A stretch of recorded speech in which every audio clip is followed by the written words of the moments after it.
You don't have to be in prison to be in jail.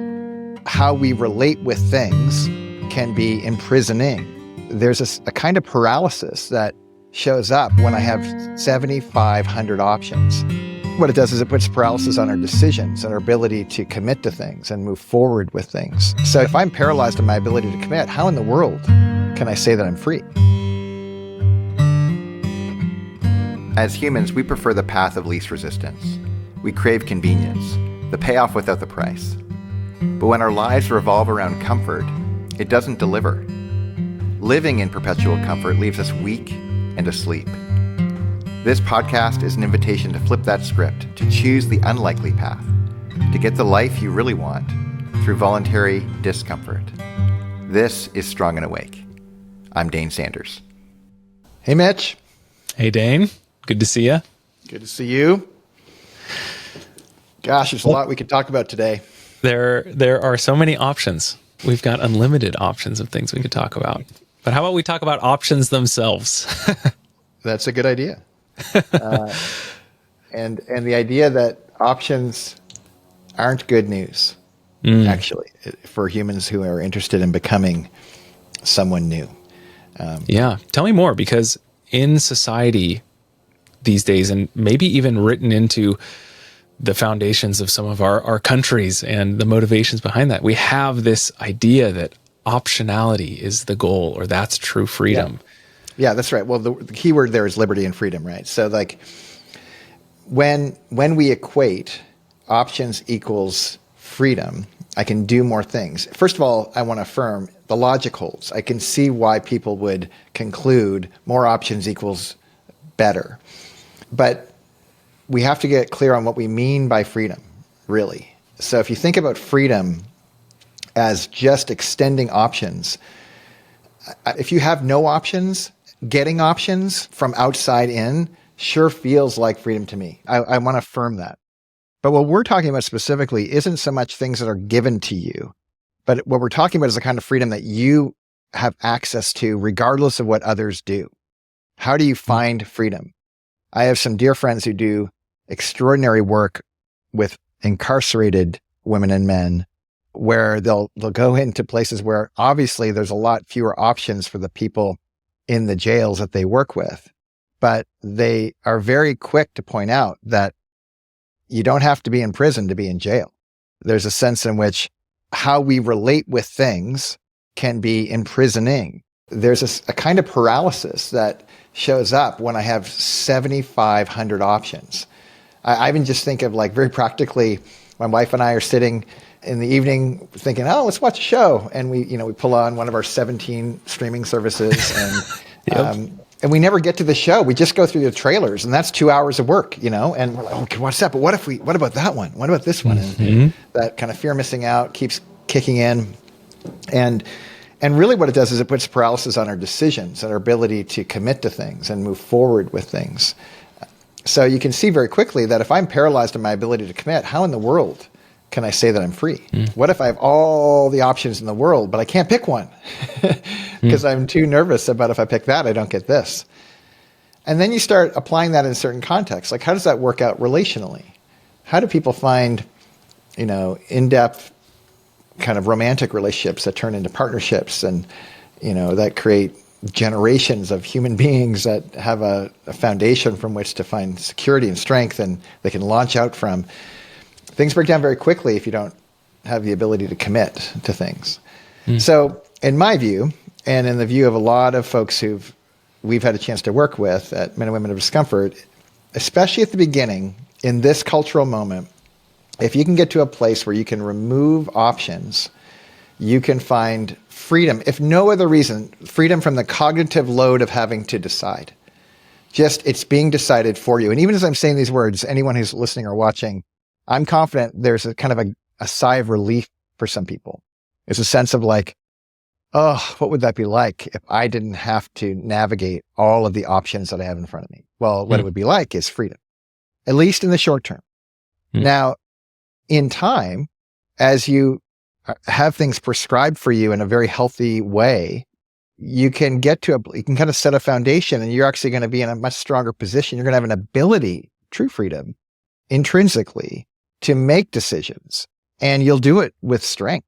You'll do it with a consciousness to kind of all that's going on around you. You'll do it even in the direction of things that aren't just about you, but are about others. And that becomes remarkably significant in people's lives, even meaningful, and gives people a sense of purpose to continue forward and to even continue to make hard decisions that yield a great life. Yeah. It's funny. I almost just said we have so many different directions we could go with this conversation. And I caught myself there. Irony. Yes, indeed. But it's true. When we're faced with, it seems like all of these options, you see there's all these challenges that exist. There's all these diet plans and even books about forming new habits and practices and things. Like, that's right. Where do we start? And is thinking about where do we even start the wrong place to start, if that makes sense? Well, one place that I like to start is, it happened just for me this morning. So this morning I was at CrossFit. I just finished a workout and I ran into a friend of mine. Her name is Dawn, who was considering joining Men and Women of Discomfort. And she said, how does this work exactly? What I led with was, I basically said, look, here's how it works. You make one decision to participate, and then all of the other decisions in your life are made for you for about 3 months. And she paused and she actually put her hand on her chest and she said, ooh, I just felt something inside kind of jump, and it was a double edge. One edge of it was, and I don't want to speak for her when I say this, but this is how the story I made up as I listened was, on the one hand, there was a sense of, I don't like how that feels, like that somebody else would determine something for me. Like, isn't that antithetical to what it means to be a free person, And then she said, but the other part of it was like, that sounds kind of relieving, like to kind of hand off the responsibility for a second and to trust the source by which, that would be happening. And to be clear, people who do MWOD, we are not telling people what to do. What we're doing is we are taking, in a sense, MWOD is telling people what to do. It's a prescription that we're all submitting to, myself included, as a co-founder. We submit to the process that has proven itself out over and over and over again. And any human, anytime, who's participating can say, I'm not into it anymore, I'm out. We go, great, shame-free zone, we're not going to chase you, we're not going to bug you. It's just, if we do it, if you're going to be a part of this thing, this is how we do it. And we'd love for you to do it if you want to do it this way. If you want to do it a different way, no problem. Just do it somewhere else. And we bless you for it. So from that perspective, you still have the option of opting out whenever you feel like it. It's why we say it's probably not for you. But the reason I bring that up in this context is, where do you start? Ironically, you start by finding a trusted source and you submit to their authority. And usually, if they have authority, that means they have empathy too, right? This is the age-old guide in every great story that's ever been told. The guide has been there and done that. The guide has empathy for how hard it is to do the thing. So they have authority to stand on. They know what it feels like to be in your shoes. And they recognize why you wouldn't do it. But if you practice what they say for a significant amount of time, it'll get inside of you. You're going to gain that empathy and authority. You actually have a capacity now to guide other people, which happens all the time in our community. Mm-hmm. Yeah, when you brought up prison earlier, and I couldn't help but think there's a certain simplicity to that. Obviously, there's a lot going on there. I'm not trying to say that it's like necessarily good or bad or whatever thing. But I also think about another kind of analog for this kind of limited optionality that breeds a certain simplicity to life. And that's like summer camp. I think back to like as a kid, like, yeah, you leave your video game consoles behind. You leave the communities, your stuff, your toys, and you're in this bunk bed. You have the cafeteria where you don't get to choose what the meal is. And I think that is a lot of like our childhood. And again, I'm not speaking for everyone's childhood, but you think about how simple it is and how beautiful that is in a lot of ways.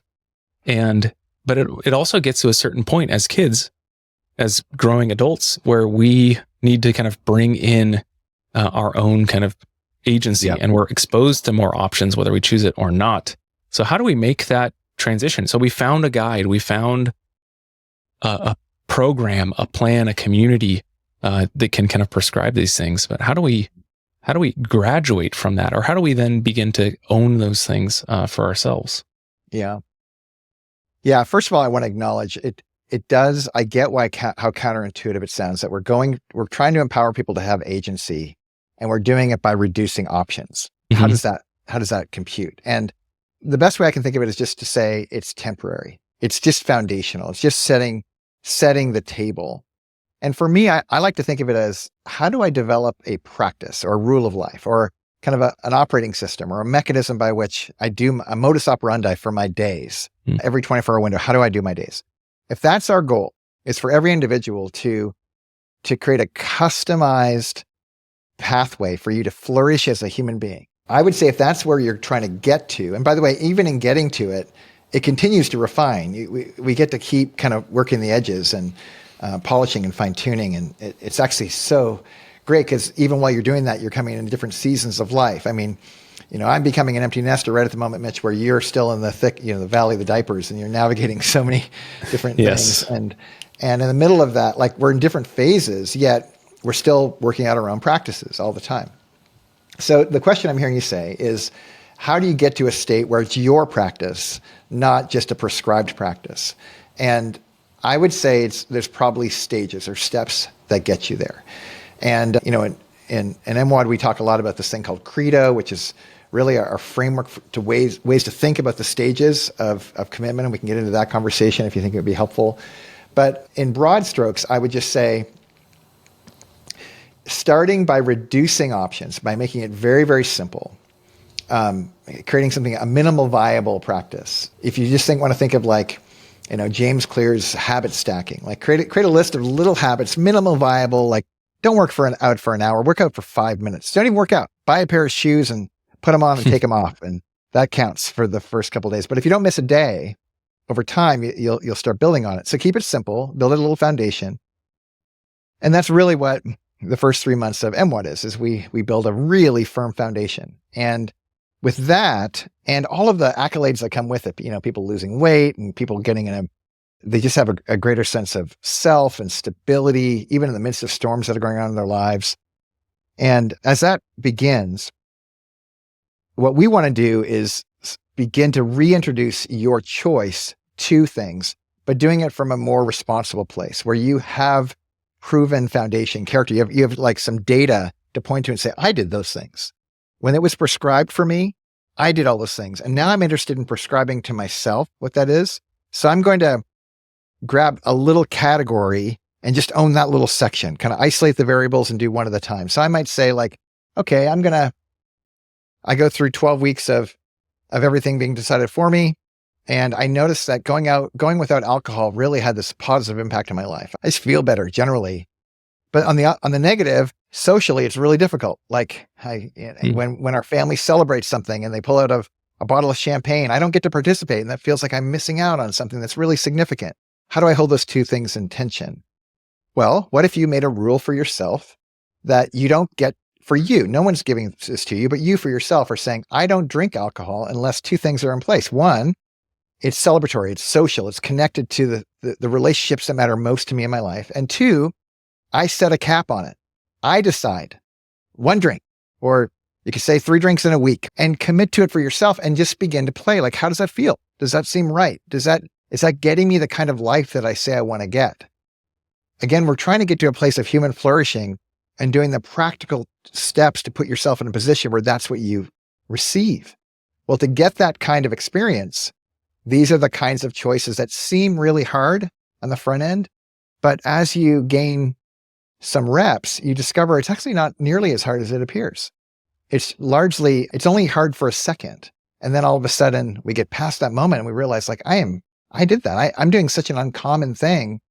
I'm getting the uncommon benefits of it. And you extrapolate that over time and it's mind-boggling. So a very long-winded answer to how do you build your practice? Well, you start with a foundation and you slowly but surely keep adding to it. And you don't treat this like a sprint. This is a marathon, and it's not really even a marathon. It's an ultra marathon, if things go right. And the trick is to not be in a rush, but to realize there is some urgency here. The stakes are very high. and you want to put yourself in a position of strength and awareness so you can live this way. So I don't know if that translates, but that's how I view it. Yeah.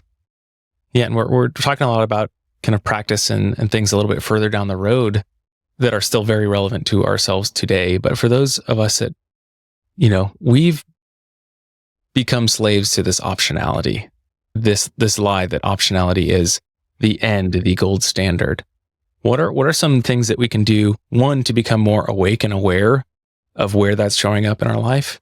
And I know you shared a couple kind of initial steps that we could take to begin reducing that optionality, but in a way that is going to be the highest kind of leverage. I don't want to say sustainable, because oftentimes some of the beginning stages in themselves aren't sustainable by design. But I'd be curious what that is. Let me come at it from a slightly different angle. And I'm actually going to counter. So, we're framing this conversation as options are a curse. But probably a more true statement would be comfort is the curse. Comfort in the front end is the curse, if you really want to get technical. And options, when you think if you have a bunch of options, what are the most attractive options? Well, they tend to be the most comfortable options. What's easiest? What's most convenient? What's quickest? What's the least painful? What's the most pleasurable? I think front-loaded comfort is the real problem. And the road to that is a bunch of options. And if you're paralyzed by options, you're probably paralyzed by options because you want to pick the right option. And the right option, if you really drill down and say, how am I defining that? You tell me whether or not it doesn't rhyme with comfort. It probably does. So I want to make that distinction, because when we say options are a curse, what we mean is the kinds of options that shut you down, that create cognitive load, that you want to work out, but you're not working out. That's telling you something. You think you have options, but in truth, you're paralyzed because you're not doing the thing. So true options are, I have the option to eat whole food and not processed food. That's really an option to me, but that's not true if I never choose whole foods, if I always choose Doritos. So if I'm actually not exercising my options towards the healthy choice, and I say what I really want is more options, that's not the biggest consideration for you right now. Right? Really, what the consideration is do you have any good options that you're actually picking, that you're actually putting yourself on the hook for? Because if you have those in play, that's probably a good sign that you probably already have a healthy practice moving in the right direction. And there might be just ways to extend that if you could notice the gaps in your practice. So the initial step is like almost reducing your bad options, if we're going to label them good or bad. Right. Yeah, I like that. Well, think of the other side. So the hard option on the front end gives you the good comfort on the back end. The bad comfort on the front end, if you're driven by comfort, I want to get early comfort without much effort, leads to a paralysis of where you think you're like, oh, I'm doing this so I can get more options on the back end. But the truth is you're actually you're not picking any of the good ones. So you're actually stuck in a corner, not able to pick the thing, not able to choose anything. It's being chosen for you. You're putting yourself in a state of being a victim to what those comforts are going to give you. So sorry to interrupt, but no, that's great. Timing. Yeah, absolutely. I want to talk a little bit about, you use this phrase a lot, which I really appreciate. And it's higher order. Like what's further upstream?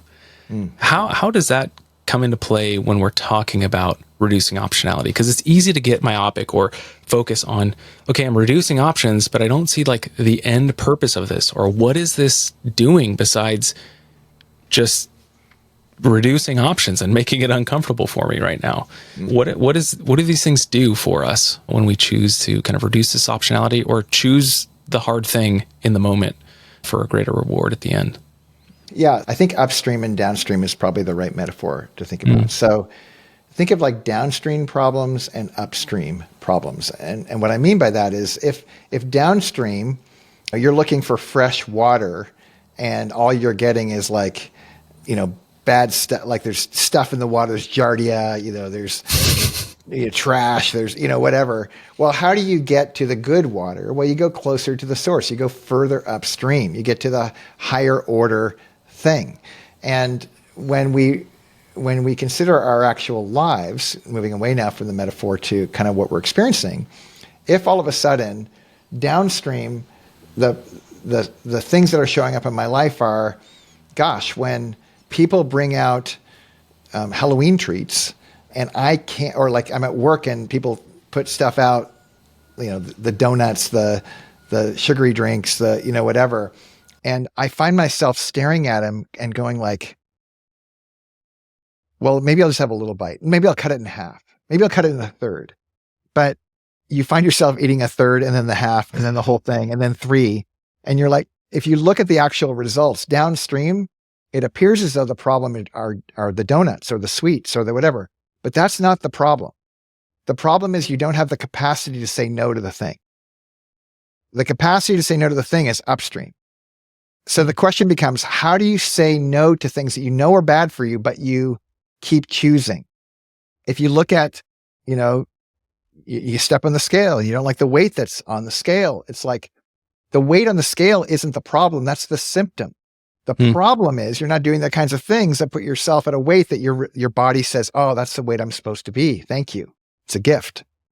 And there's a lot of reasons for this. Like I recognize, like, gosh, we live in a comparative culture and it's vanity and like, we're trying to fit in. And I was just in a conversation this morning with a colleague about, she's in her 40s and her mom just passed away and she's trying to figure out how to make healthy choices. And she was talking to her therapist about how in talking to her therapist, she said, why do I resist the whole workout thing? Turns out this colleague I'm talking about is a Chinese woman, executive, very smart and able person. She remembers being 20 and trying to fit into a culture that felt foreign. And it was all about external. She was just craving a different kind of motivation, something that actually wasn't because of external people deciding, but because of internal. And as we were talking, I suggested, well, what if instead of getting on the scale or looking in the mirror when you get out of the shower as your metric of success, what if you went and got a DEXA scan? And for those of you guys who don't know what a DEXA scan is, it's kind of an internal photograph of yourself that measures total percent body fat, lean muscle mass, visceral fat, which is the fat around our organs, which really has a huge determinative effect on your longevity and your health span, and then bone density. Bone density happens to be a very important metric to consider in your 50s, 60s, 70s, 80s, 90s, 100s, and so on. And for her, that was kind of an unlock. She was like, oh, that's interesting. Like, if I could be motivated by what's going on internally and think about longevity. And so she's envisioning something further upstream, finding mechanisms by which she can measure success in that direction. And she's beginning to make those kinds of decisions. And when you can get further up to a higher order thinking, the downstream effects kind of take care of themselves. Largely those kind of symptomatic things, they just kind of go away. They seem so challenging when you're in isolation going, I'm going to will my way through this. But if upstream you decide, no, I'm going to actually overhaul my whole life. I'm not interested in a 20-day weight loss program. Mm-hmm. So that 40 days from now, I'm actually heavier than I started. I'm interested in a life. Well, that's again, higher order, further upstream thinking. Yeah, I love that. And two, going further upstream, it almost gets back to that delta or that source where it's not just affecting that particular stream, but all of the other things that feed off of that. You think about, we've been talking about food a lot and picking on donuts, like you said, but yeah, it's one thing to like have the grit and the will and the determination to refuse that donut that's in the break room. But it's another thing to, when a moment comes when you feel threatened or triggered, and you, instead of deciding whether you're going to get frustrated and act out or, punish your kids or speak in a really unhelpful way to your spouse, it's already been decided because you've cultivated that way upstream. Yeah, I think it's such an important thing to focus on for that very issue. If I just add one more piece, and this might be a helpful kind of a simpler way to think about upstream and downstream. If you think about human beings, there's kind of 3 realities that are true, phenomenon that happen for humans. One is they do things, right? Everyone knows that humans do things. And not just humans, but a lot, animals do things, whatever. But just go with humans. Humans do things. But humans also get things.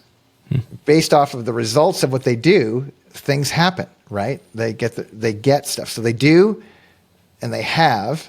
So they do things, they have things, and they become things.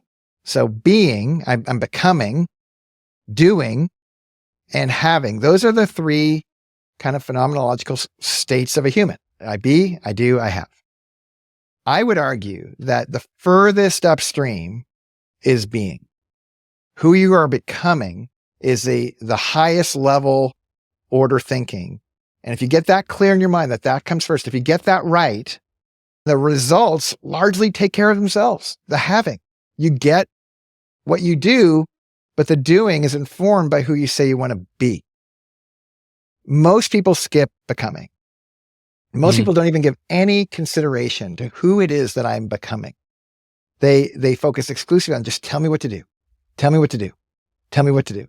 And we recognize that that's a human condition thing. So I would argue that default state of like, just tell me what to do. We say, okay, we'll tell you what to do. We'll make all your choices for you and just do these things. And it's relieving at first. You're like, oh my gosh, look at all the ground I'm taking. Look at all I'm getting as a result.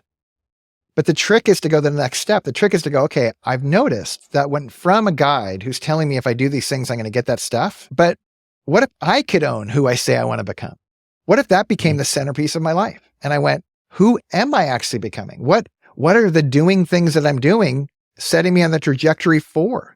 Is that highest and best? Is that who I actually want to become? If I eat this donut, what will that lead to? In terms of who I will become?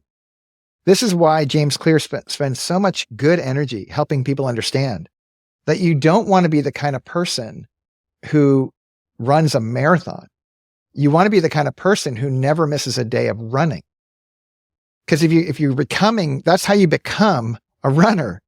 Runners run. So if you never miss a day, well, never miss a day of what? Well, you're running, and when you're running, guess what? You're going to get your marathons and way more.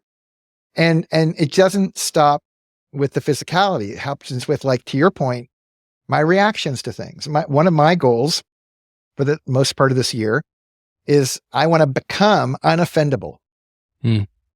That's my ambition. And if you were my wife and you knew how offendable I have been up until now by default, you would realize how remarkable of a commitment that is. But to be unoffendable means that someone would actually, like, someone could spit in my face and I could be maligned in public, and my reputation could be trashed because of something that wasn't true. I could be taken to court. Like, doesn't matter what the thing is. But if I get to a place where I wasn't offended by it, I was just neutral. Do you realize how strong I would become in every area of my life?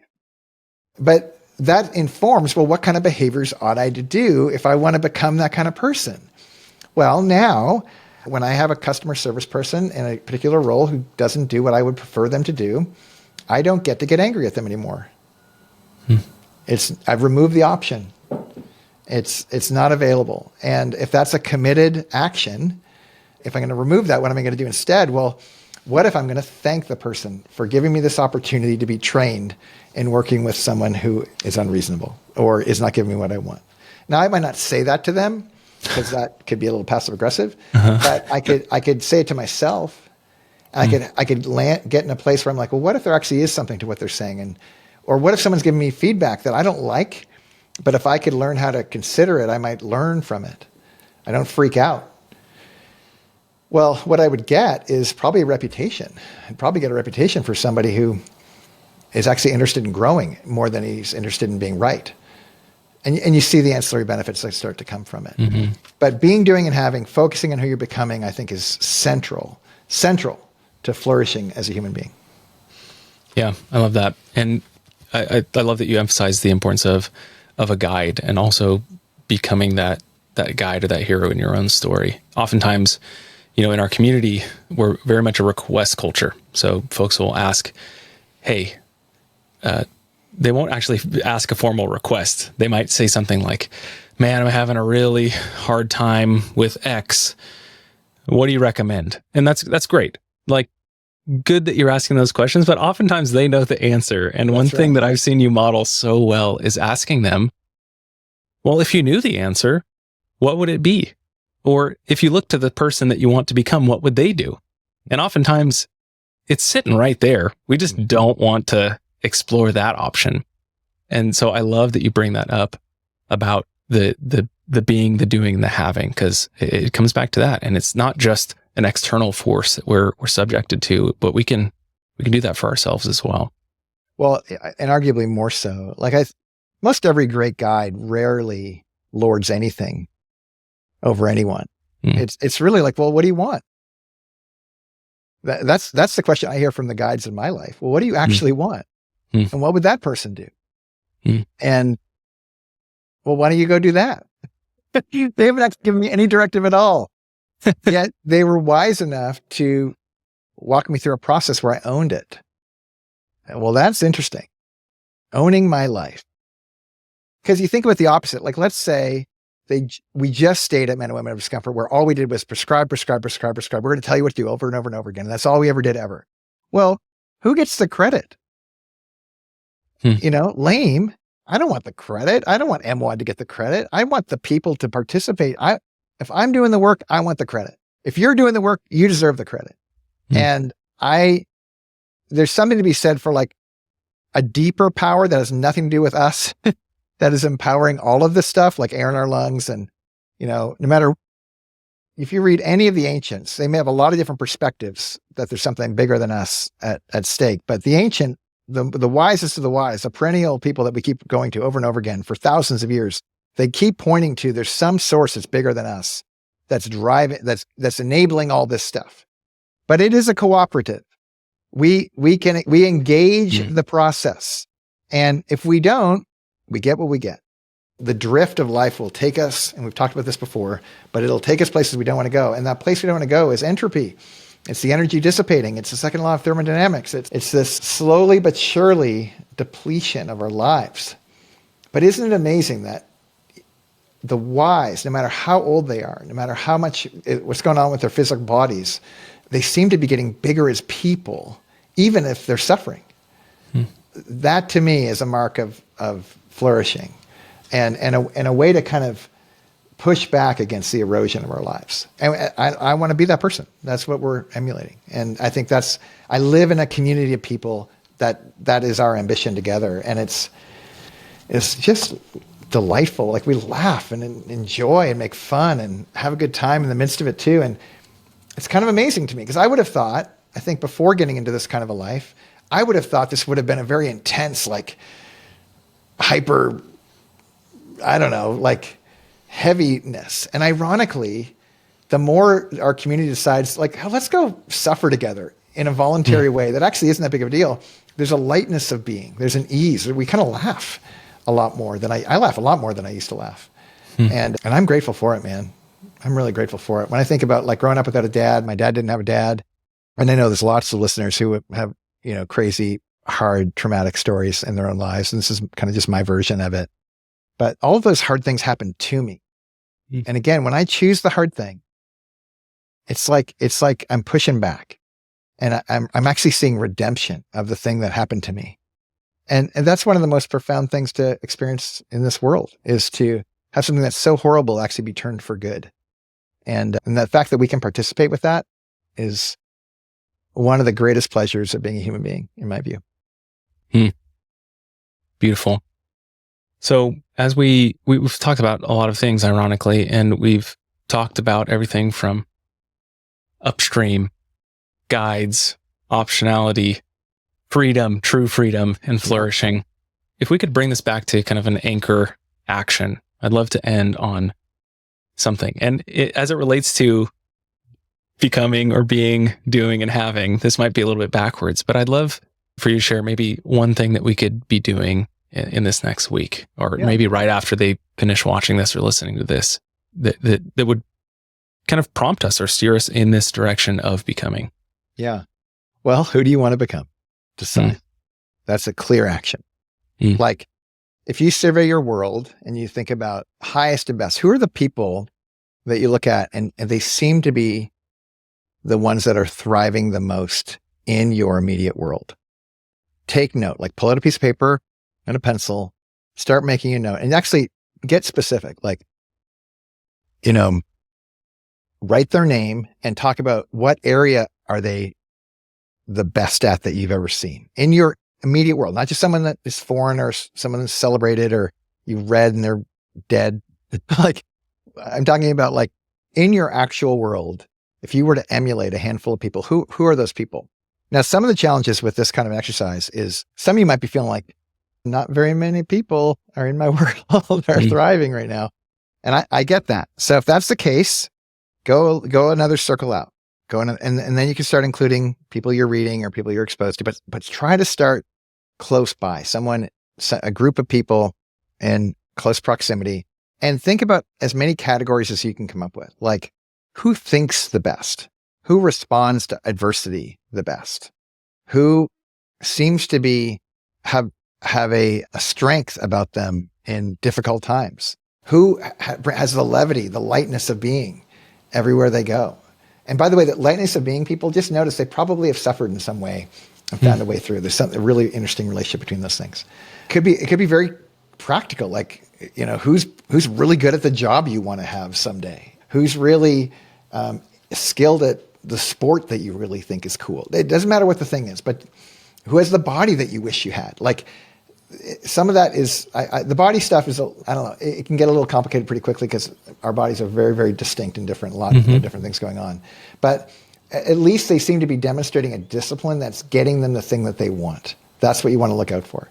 And then I would start with that list. And I would, whether you talk to them directly about it or not, I would start paying attention to their behaviors. What are they actually doing? Not what are they saying, what are they doing? If they happen to say the things that they're doing and they match, that's fine. But don't pay too much attention to their words. Pay attention to what their actions are on a 24-hour basis every day. And see if you can't pick up one or two things. And for the next 3 or 4 months, just put that on your list and do those things every day. And see if your life doesn't radically shift. The thing you want to look for, once you've built your list and you've identified the behaviors, what you want to look for, though, and maybe this would be a good topic next time we're together, is what are the things that they're doing that as soon as you hear they're doing it, you're like, oh, I would love to become that kind of person. I just don't want to do that to get it. That looks really uncomfortable. That is the gold. You need to kind of wire your mind to go, the hard thing that they're doing that you're resisting is the reason you're not experiencing the freedoms that they're experiencing. That is the pathway. Moving in the direction, I've heard this metaphor several times, but becoming the kind of person that when you hear the bell, you have the fear, you have that jump. My conversation with Dawn this morning, when she felt that double edge in her soul of like, oh, I don't want to give up my options, but it sounds right to me. That is the tell that you need to run towards the sound, not run away from it. That, at MWAD, we have buffaloes as our little mascot. And the reason we think of buffaloes a lot is because when the storm hits, the buffaloes run toward the storm. They don't run away. They're one of the very few animals on the planet who do that. Well, we're those freaks too. And I would encourage you, your mentors that you've just named are telling you precisely the hard thing to go do. And if you go do them, even like in a minimally viable way, you will take ground. And as you're patient with it, you'll get the fruit that come from it. Well, thank you, Dane. I can't wait to have that conversation with you, and make sure you tune in as we have that conversation and unpack that in the following weeks. All right. Until next time. Thanks, Mitch. Thanks. This is Season 1, Episode 3 of Strong and Awake, the Unlikely Path podcast. Men and Women of Discomfort is our membership community, and we are open to everyone. But keep in mind, our tagline is, it's probably not for you. If we're wrong about that, or if you want to find out for yourself, you can find us at mwod.io.